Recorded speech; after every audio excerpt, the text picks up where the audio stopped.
Notre projet IHU Pacifique qui va s'intéresser à la médecine de précision dans les maladies auto-immunes, mieux comprendre les maladies auto-immunes pour les guérir un jour, s'insère parfaitement dans l'écosystème de notre région, de notre ville, pour plusieurs raisons. On a d'abord une université vraiment de premier point. Le classement récent de Nature Index la classe au 12e rang mondial, deuxième université hors USA. C'est une université d'innovation et de recherche qui est le terreau idéal pour construire notre projet.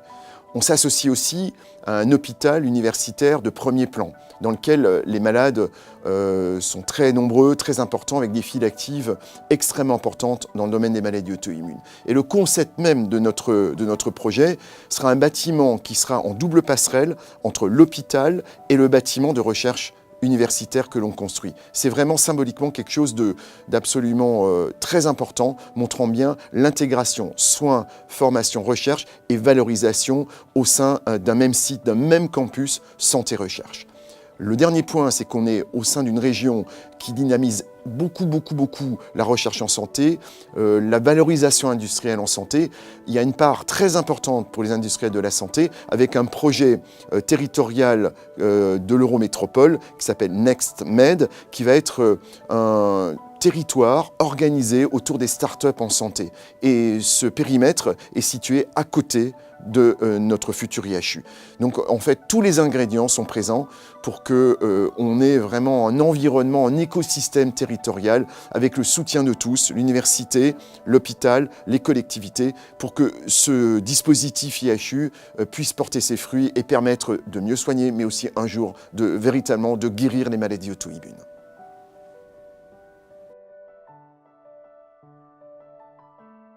Ce projet Pacifique doit s'insérer dans une compétition internationale.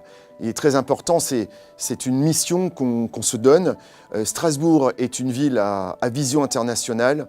On est dans l'humanisme rhénan, la collaboration avec des villes amies, Fribourg, Bâle, avec Luxembourg, qui sont des partenaires très importants. Notre vision est d'emblée internationale. Il faut que cet institut soit un institut européen des maladies auto-immunes. On sait que la compétition aujourd'hui est importante. On doit être visionnaire, on doit imaginer des choses, on doit collaborer et mettre à disposition de nos patients toute l'innovation potentielle, à la fois pour comprendre ces maladies, pour les prendre en charge, pour les traiter et un jour pour les guérir.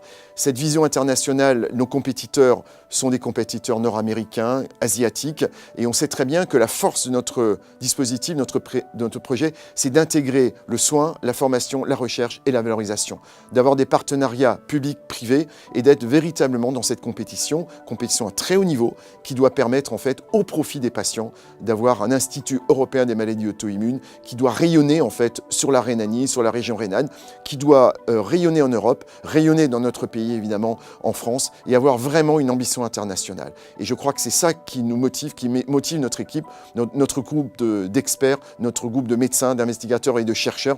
Tout ce consortium qu'on a créé, il est motivé par cette ambition-là. Donc on est tous derrière ce projet-là et on est persuadé que c'est un fantastique projet, ambitieux et au profit de nos patients. Je pense que c'est vraiment très important, c'est centré par le patient, c'est une évidence, mais je crois qu'il faut le répéter.